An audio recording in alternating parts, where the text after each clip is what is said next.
at Detroit Showdown slate. Really, really good football game. Shout out to the NFL for having great football games on Thursdays this year. There's been a lot of them, and this is another one, and it's one of the best games of the year as far as I'm concerned. So I'm looking forward to talking through this. We'll be live later on. We'll cover it after we do some NBA stuff at 6 Eastern. But we'll talk through some of this as well. I think we might have Brandon even pop in around 6:30. Anyway, but yeah, it's a great slate. Any overall thoughts, Sheets, before we jump into it? Yeah, so you know me. I mean, I like to go through like all the guys and just see who's not making it in the player pool. Because I'm playing a bunch of lineups and I'm going to be playing some stupid shit. So I have to make sure that I'm Xing out the guys that I'm expecting to X out and leaving the guys I'm expecting to leave in. And I think that we're okay. I don't think I'm playing too much of guys that are not going to play, which is good. Right. So it's always good to play guys that are actually going to be on the field. And with respect to the injuries and all this stuff, the only thing that's particularly relevant that's out there is that Dobbs is out. It's not like other stupid stuff is coming up. So I think that the majority of the plays are going to be people that are in play. You know what I mean? Yeah. That doesn't mean you have to play them all, but it's because one of those questions, like how many lineups does it take to get to Malik Heath, for example? Like how many lineups does it take to get to Bo Melton? How many lineups does it take to get to Tim Patrick? You know what I mean? Like that's really the question of Showdown. It doesn't take that many lineups to get to Jordan Love, Amon St. Brown. You know what I mean? Josh Jacobs. So that's an interesting question. And then and then the fun begins as far as like building Showdown lineups and leaving money on the table and doing all that stupid stuff that I'm trying to figure out. I'm actually doing I'm doing a thing with those. Remember the Ace Mine guy I had on once? What? I'm doing something with him in like 2 hours where we're going to go through this. He's going to help me try to learn how that thing works a little bit more. And I'll have another look at this slate. But overall view of the slate, looks like a lot of offense, right? Yeah. I think it's a dome game with both teams that put up a lot of points. So it would seem like you'd want to avoid kickers and defenses, right? It would seem as though you'd want to play this for 35-30, and I think that's what most people are going to do. Now, that doesn't mean that I'm necessarily going to be contrarian just for the sake of it and play double defenses, double kickers, and leave 14,000 on the table. I just think there's way too much talent on this field to have that work enough times. Right. It doesn't matter how unique I'm getting, So that's my overall view of the slate. Do you have any particular take on the game? Yeah, so I've kind of battled with this one because I feel like the Lions should be favored by more, but I kind of like the Packers as an upset. Like, it doesn't make a lot of sense, but it's also I'll point it out, the only time of the year where the Thursday game, the teams are both having a full week rest because they both played on Thanksgiving. Right. So it's not like a normal Thursday game where I'm going to talk about kickers and double running backs and things like that. Unless, certainly nothing wrong with playing both running backs from Detroit. Actually, either way, because you do have the value in Chris Brooks. But this is sort of what I got with my first exposure, just in the flex and then as a captain. I'm going to rerun stuff later, obviously, but this was I sort of like the stuff. I want to make sure to be overweight guys like Jameis. The general thing is the passing game. The Detroit, you can not, I don't want to say beat them through the air, but they give up a lot to the wide receivers. And then you have Green Bay, who gives up a lot to running backs. So it seems natural to maybe play have exposure to either Gibbs or Montgomery or both in a good portion of your lineups. And I am having trouble not spreading out a little bit because I think every receiver is viable from the Packers side. I think my favorite is Christian Watson. That you can get big plays against them occasionally, and I think you'll have less ownership. It certainly as a captain than Jaden Reed will. Jaden Reed is clearly like the normal top option, but I'm not. I'll have exposure to Wicks, Melton, and Heath, and I think that's the one that I sort of like at the lower of the ownership. I like Melton better than I like Heath, and I don't think it's that big of a difference for me between Melton and Hicks. So he's the one I'll probably go higher on. And then we have Tucker Kraft, the Tucker Kraft thing we've got to figure out. So look, yes, I want to play the passing game and I'm not interested in Josh Jacobs personally, actually. I don't like to play running backs against Detroit. I think it's hard to have a ceiling game against them. So I personally won't go that route. But I like the idea of trying to flip it. I just can't find the right way to do it. And even guys like Chris Brooks for value are guys who are showing up for me. Yeah, I'm currently getting. I mean, when I say what I'm getting, what I consider for showdown slates and MMA too. So, but showdown slates and football, I think the bare minimum that you should do is upload some kind of projections, run optimals, run the sims without any, anything else. And that's like your main thing to start with. Okay. Yeah. And so with that,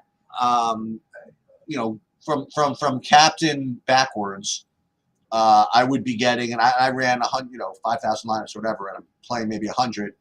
I'm currently getting Amon St. Brown at like a huge percentage in the captain, like 39% captain for St. Brown. And then, unfortunately, I'm getting the guy you just mentioned. So the next guy I'm getting is Josh Jacobs at 18%. And then I'm getting nobody else like above 10, which means also is that I'm getting all kinds of spread out stuff, like getting Jordan Love. I'm getting some, Christian Watson in captain. Jaden Reed, the Jamison Williams, like you mentioned, Wicks, whatever.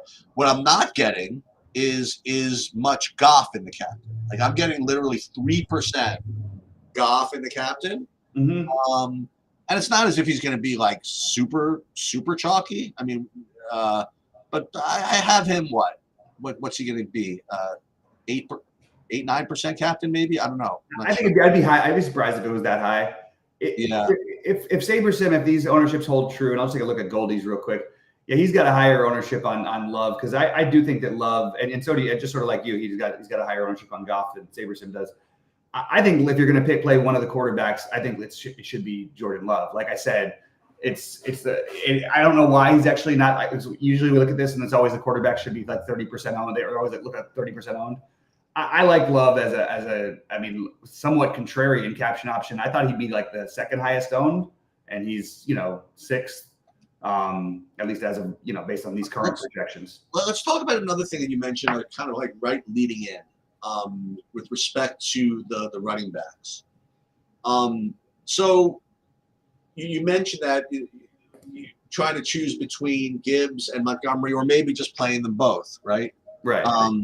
And playing them both has, I want to say, people have gotten away with it, but without even looking, it feels as though the last chunk of games Detroit's played, they've been just huge favorites. I don't remember, but I just remember from Survivor, like every week they're like an 11-point favorite. Right. I'm not sure if that's the case. I'll have to pull it up. Yeah. So those types of games are the ones where you could get away with that, like a little bit more, So I don't know if I'm willing to do that in a tight game. Well, just to throw out though, the problem is it's not like they had one or two games. It's every single game they've played this season, except for like one that they both got there and what we would want them from them tonight. They're both getting double-digit fantasy points every single game. I think it's been one exception where Gibbs had a big game and Montgomery only had like 9, but every other game they both get there, and that is what Detroit wants to do now. The issue is the little narrative part of this, which is tough to figure out, is Gibbs got in trouble because he did a TikTok video got in trouble. They made a whole thing with Dan Campbell's press conference. But he did a TikTok video, but it was doing all their play calling, and it had the whiteboard with all of their signals, what they all mean in the background. There is speculation that he's going to be that they might lean more towards Montgomery because of that, but I haven't heard any coaching speculation. That's just the internet speculation. You know what I mean? And I don't know how I feel about that one. I just feel as though there's just a lot of fantasy points that are available today. Yeah, and to play double running backs. I don't know if that's going to, in this particular game, capture enough upside to be enough.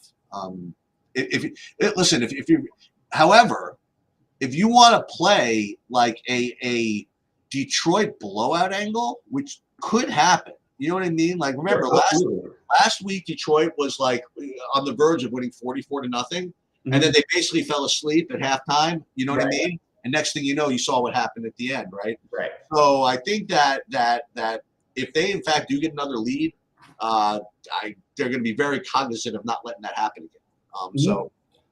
But maybe I'm contradicting myself. What I was going to say is, in like a blowout angle, maybe you play double running backs or whatever. But I think there's plenty of points even in regular. I mean, if you just look at the usage these guys get, they both get number one running back usage, pretty much. You know, it's close enough to what number one running back usage is. So I don't even care that they're on the same team or that whatever.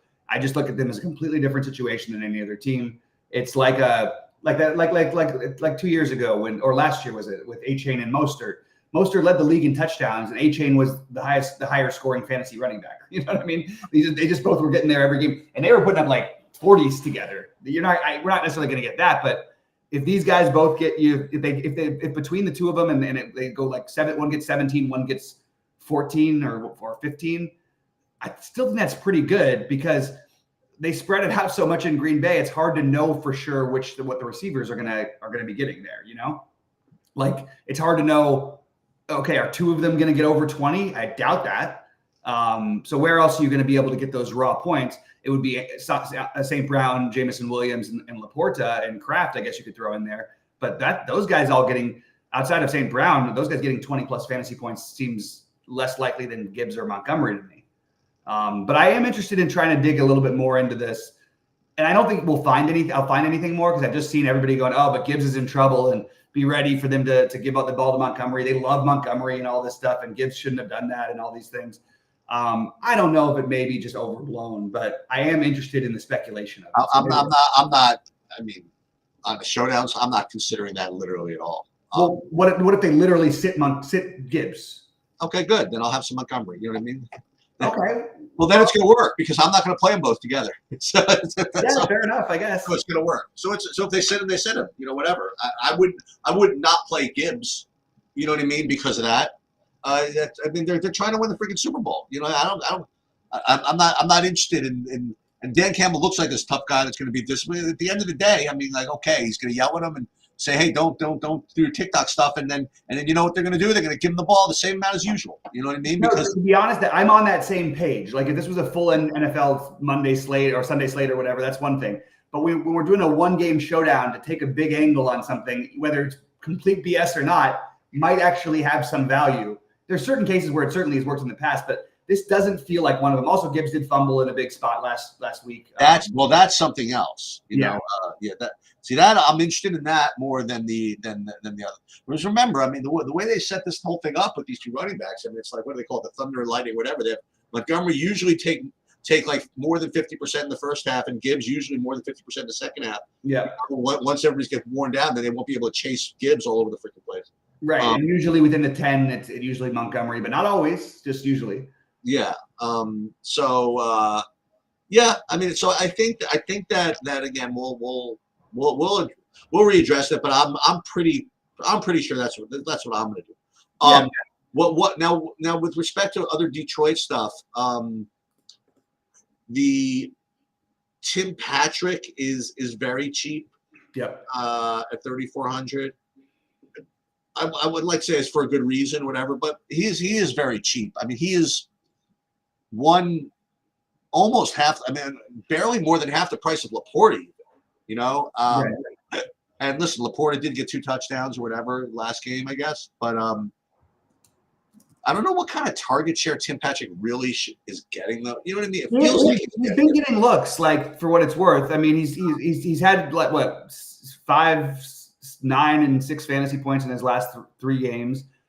They've looked for him, you know, not a huge amount, but honestly, they haven't looked for Laporta a huge amount. They haven't really needed to look for anybody a huge amount because they've got these guys, these running backs. So other than St. Brown, of course. So if we want to play that, I like the idea of pretending, whether or not I think it's going to happen exactly. I like the idea of pretending Green Bay is going to be winning this game and Detroit's going to have to air it out more, because I think plays like Jamison Williams will be under-owned at captain. I like the idea of getting to Laporta at captain. These are just my early builds on the left, but I would like to try to get to some more of that and sort of flip the ownership and go a little different than what everyone's thinking, and then using the running backs in the flex. Well, I wonder how much these defense I'm actually getting here. Yeah, this is what I would figure. So I'm getting like 5% Lions, like 7 is the flex. Like Yeah. 7% Packers. I mean, their upside is just really limited to fluke plays, and fluke plays can get there. Obviously, Goff is very Goff has done his share of giving up pick sixes, and Jordan Love as well. He's given up like 99-yard pick sixes, I think. Yeah. Down at the other end of the field. So I guess the ball gets thrown in the air enough. The defense will become in play. I think I'm going to be one of those fish that just don't buy it. That just don't play it though. And just let's say, listen, if either of these teams get like a pick 6 or 2, then they're just going to beat me. Mm-hmm. And if they don't, then their 6 or 7 points is certainly not beating them. There's just no way. Yeah, I was thinking about, do I want to take an angle on the defenses here at all? And if I did, I think it would be the Lions defense, and just that Love has one of those 3, because he has a lot of multi-interception games. Jared Goff is actually, even with that 5-pick game, he's actually over the last 5 years has been one of the most accurate quarterbacks. Oh yeah, he has like a 99% completion percentage. Right, exactly. Except for and then everyone seems to miss. It's apparently gets a pick. Apparently. And yeah, the other thing is both these teams will go for it on 4th down more than most teams will, which has me a little bit off the kickers a little bit. But I don't think I'm any different in that. So I wanted to take an angle that was different, and I'm really not that different. I'm getting 3% of Jake Bates. I'm looking McManus. I'm getting 5%. I'll be underweight the kickers, but would it be shocking if somebody went out there and scored 14 fantasy points as a kicker? No, it wouldn't shock me, but it would have to take like 4th and 8 and stuff instead of 4th and 1 or 2, because both these teams like to go. Yeah, and you're not going to win a slate with extra points. Yeah, because that means that other people got more than you did. Right. The one big take that I do have is I will have 0 Josh. I think I'm just going to make 0 Josh Jacobs captain lineups, and I might even fade him almost entirely in the flex. The only problem with that is it doesn't fit my narrative of Green Bay winning the game. So I have to decide what I'm doing in the flex, but I love the idea of having 0 Josh Jacobs captains personally. I just think that we just haven't seen anybody really do it on the Lions at all. And Jacobs is awesome, but I would rather just avoid it myself. Let's talk about some of the other guys. So listen, you talked about the Packers receivers, like the top guys, and to be honest with you, Bobby, I could care less the difference between all of them. Watson, Reed, Wicks, they're all the same to me. I mean, really, I really can't distinguish between the 3 of them. Well, Reed is clearly the most consistent of them, usually, but he's been a little bit off. So I hear you. No, but what I mean is that given the fact with their price versus their ownership versus all this stuff, I mean, I just don't know which one's going to get the touchdowns. You know what I mean? And so I'm going to have them all. I'm just going to have them all. But what I want to ask you about is the other guys. So what do you think of Malik Heath, Bo Melton? Those are the 2, wide receiver 4s, right? And then also, what do you think of the two running backs behind